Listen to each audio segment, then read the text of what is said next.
In the hills of West Virginia, there is a cabin that does not appear on most maps. The trees bend close to it as if trying to hide what rests inside.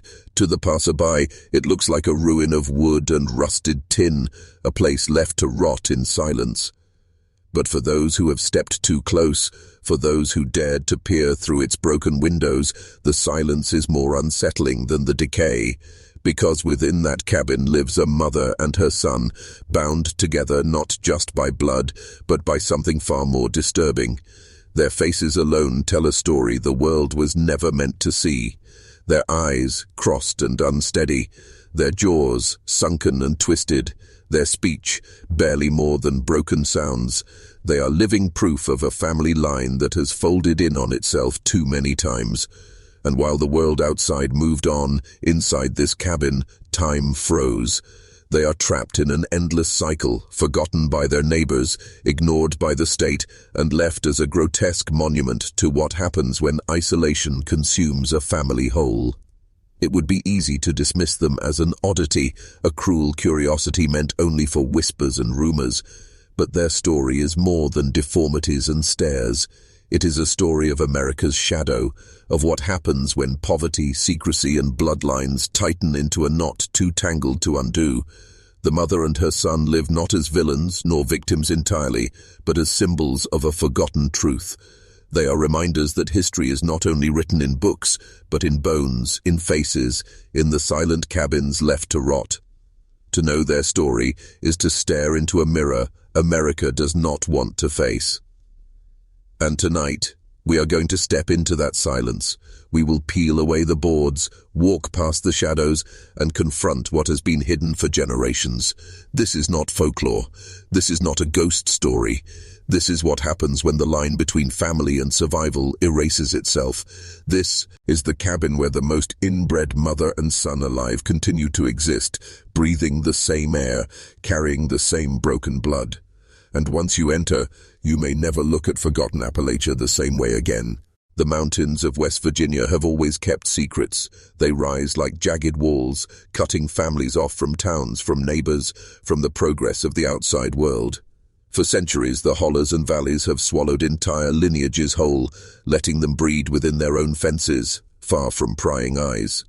When you hear stories of Appalachian inbreeding, you might imagine myths, exaggerated tales told to outsiders as warnings.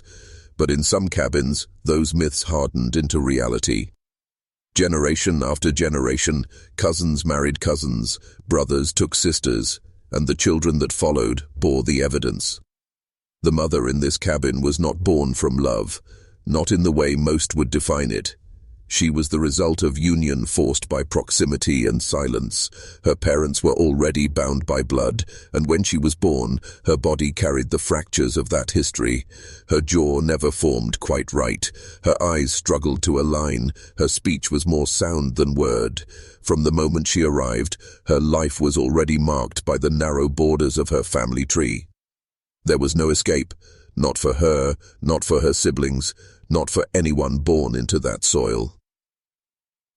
As she grew, the world outside might as well have been another country. Schools were miles away, and even if she reached them, the teachers did not know what to do with her. Neighbors looked but did not intervene. Poverty has a way of silencing compassion. So she remained in the cabin year after year, trapped in the very walls that had raised her. And when the time came that most young women would leave home, she stayed, because there was nowhere to go. It was in that silence that the cycle deepened. Her son was born of her own bloodline, father unknown to outsiders, perhaps not even spoken of within, and when he entered the world, his face bore the same marks of history. His body trembled with the same fragility. To anyone who saw him, it was unmistakable. This was not chance. This was inheritance, a story written in flesh, repeating itself like a curse no one dared to name. They live now in a kind of half-life, not fully part of society, not entirely abandoned. The cabin shelters them, but it also cages them, and those who stumble too close often leave shaken, because what they see is not simply deformity, it is history itself standing in front of them, asking to be remembered. If you approach the cabin today, you'll notice how the forest seems to guard it. The dirt road narrows until it becomes little more than a path, and the air grows heavy as though warning you to turn back. From a distance it appears lifeless, just another forgotten structure clinging to the hillside. But as you draw closer, small signs betray the truth. Smoke stains above the chimney, a sagging clothesline with tattered garments faded by years of rain, the faint scuff of feet dragging across a wooden porch. The silence here is not emptiness. It is watchful. Step inside, and the world shifts. The cabin breathes decay. The floor groans underfoot. The walls carry the musk of rot and damp earth. In the corner, a mattress lies sunken, springs rusted through, blankets grey with time. A single bulb dangles overhead, though whether it works is uncertain. There are no photographs on the walls, no family heirlooms, no trace of a life meant to be remembered. Only survival, only presence. The mother sits most often near the window, rocking in a chair so weathered it seems part of the cabin itself. Her face, caught in the half-light, is both familiar and foreign. Familiar because the human form is still there. Foreign because it has been reshaped by generations of repetition, bones folding inward, features collapsing onto themselves. She hums at times, though the sound is broken, more vibration than melody. Her son lingers close to her, rarely far, his body moving with an unsteady gait, his eyes unable to hold focus. He makes noises, sometimes words, sometimes not, but always with a tone that carries more emotion than language. There is an unspoken bond between them, stronger than most families will ever know. Yet that bond is also the very reason they remain trapped. They are both mother and child, yet also mirror and reflection, one echoing the other in an endless loop. For those who encounter them, it is not fear that strikes first. It is something deeper, harder to name. A kind of sorrow that gnaws at you, because in their faces you see not monsters, but a truth that feels unbearable. This is what happens when a family's world collapses inward until there is nowhere else to turn. Their existence is not a mistake. It is the natural outcome of abandonment, of generations left to wither without help, without choice. There are whispers in the towns below the ridge, whispers that carry unease whenever the cabin is mentioned. Some say the family was once larger, a cluster of relatives who all bore the same unmistakable features. Over the decades, one by one, they died, leaving behind only the mother and her son as the final echoes of a fading bloodline. Others claim that even today, distant cousins still lurk in the hills, scattered and hidden, carrying with them the same fractured lineage. Truth and rumor blend so tightly in Appalachia that it is nearly impossible to tell them apart. Yet one thing remains certain. The mother and son are not an isolated story. They are the last living chapter of something that has repeated across these mountains for generations. When outsiders encounter them, reactions vary. Some cannot look away, transfixed by what feels like a living relic of another time. Others avert their eyes, ashamed to witness the deformities etched into their faces, as though staring would make them complicit in the suffering. But the strongest response of all is silence, because to speak of them, to acknowledge them, is to admit that such things still exist in America today, and many would rather bury the truth than confront it. But their silence is not only the silence of the cabin, it is the silence of neighbors who knew but did nothing, the silence of officials who turned away from the poverty choking the hills, the silence of a nation that pretends its darkest corners do not exist. The cabin stands as a monument to that silence, a reminder that neglect can shape flesh just as powerfully as blood can. When the mother and son walk outside, the forest seems to swallow them whole. They are rarely seen, and when they are, it is brief, fetching water, shuffling toward the tree line, retreating back into the shadows. They do not interact with the world beyond their porch, because the world has long since decided they are not part of it. They survive, not because of help, but in spite of the absence of it, and perhaps that is the most haunting truth of all. That in one of the richest nations on earth, there exists a cabin where the cycle of isolation has twisted bloodlines into shapes almost unrecognizable, and no one came to stop it. There comes a moment, if you stay long enough in the presence of the mother and her son, when the horror shifts. At first it is the physical differences that command your attention, the misshapen jaws, the eyes that cannot align, the broken rhythm of their words. But the longer you remain, the more your fear changes into something harder to face. Pity. A pity so heavy it feels like guilt, because it dawns on you that they did not choose this. They inherited it. They were born into a story already written generations before they drew their first breath. The son is perhaps the clearest example of this cruel inheritance. His attempts at communication are met with confusion, his gestures often misunderstood.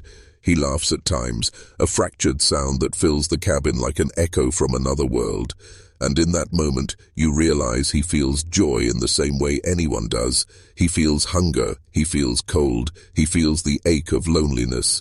He is human, and yet he has been denied the life that most take for granted. He is the living embodiment of a history he had no hand in writing, forced to carry its weight in his very bones. The mother, too, embodies this paradox. She cares for him with a devotion that is absolute, and in her presence you glimpse the rawest form of love, a love stripped of words, stripped of social grace, stripped of all but the instinct to nurture what is hers. Yet even as she rocks him, as she feeds him, as she watches him shuffle across the wooden floor, that love is also the chain that binds them both to this cycle. She is both protector and prison, guardian and curse. And so the cabin becomes more than a place. It becomes a symbol, a cage where history continues to breathe. It forces us to ask a question few dare to confront. Is this family a tragedy of blood or a tragedy of neglect? Were they doomed by biology or abandoned by society? The truth is that it is both. And perhaps that is what makes their story so unbearable, because it could have been prevented, but it wasn't. If you're still watching, you're already braver than most. Tell us in the comments, what would you have done if this was your bloodline? Would you have run from it or stayed and carried it forward? The deeper you sink into their story, the more the line between folklore and reality begins to blur. In these mountains, legends are often born from truth, twisted and retold until they sound like fables. But the cabin does not belong to myth. It is not a ghost story whispered to frighten children. It is a living wound, one that breathes and decays in the same moment. And what makes it so haunting is that it still exists, not in the pages of a dusty archive, not in the imaginations of storytellers, but here, in the flesh, hidden in plain sight. What most people fail to understand is how cycles like this take root. Isolation is not simply geographical, it is psychological. Poverty forces families inward, shame seals them further, and once a line begins to fold back on itself, generation after generation, it becomes almost impossible to untangle. By the time outsiders notice, the damage has already carved itself into bone, into speech, into the very rhythm of a heartbeat. The mother and her son are reminders of this truth. They are not anomalies. They are the outcome of conditions America has allowed to persist for centuries. Every holler has its secrets, every ridge its forgotten families. Some escape, many do not, and those who don't become living testaments to the silence that raised them. When you stare long enough at the mother's face, you see the story of an entire region carved into her skin. The poverty that fed her childhood, the isolation that shaped her adulthood, the bloodlines that narrowed until there was nothing left but repetition. And when you watch her son, fumbling to communicate, stumbling across the creaking floorboards, you see a future already written in a language no one wants to read. That is why their cabin unsettles even the bravest who encounter it, because it forces you to imagine what your life would be if you had been born in their place. No escape, no chance, no voice, just the same broken song, sung again and again, until the world forgets you exist. And maybe that's the real horror, not that they are strange, not that they are different, but that they are exactly what happens when no one intervenes. They are the story America has tried hardest to bury, and yet they continue to breathe, proof that the past is not past at all. One day the cabin will collapse. The wood will rot through, the roof will cave, and the forest will reclaim it piece by piece. Vines will coil over the porch, rain will seep through the floorboards, and in time there will be nothing left but a scar on the hillside. And when that day comes, what will remain of the mother and son? A handful of bones, a story carried in whispers, and the uneasy memory of those who once looked into their faces and could not forget. But the truth is, their disappearance will not erase the reality they represent, because the cabin is not only theirs, it is every cabin where silence grows louder than love, where neglect writes itself into the bodies of children, where history repeats because no one dares to stop it. When you think of America, you are told to think of shining cities, of progress, of the pursuit of happiness. But in the shadows of those promises lie stories like this, tucked away where no tourist will ever wander, where no politician will ever campaign. The mother and son are not a failure of themselves.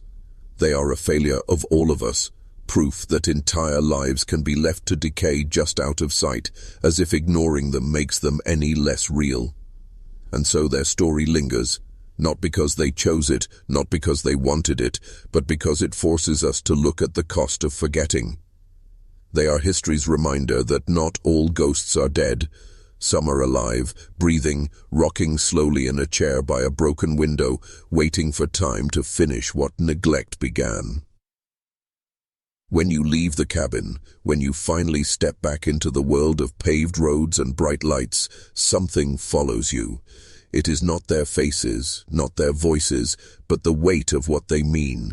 The knowledge that in the richest nation on earth, a mother and son still sit in silence, carrying the twisted inheritance of generations. And no matter how far you drive, no matter how many hills you leave behind, you cannot escape the truth that you saw them, that you know, that you are now part of the silence too.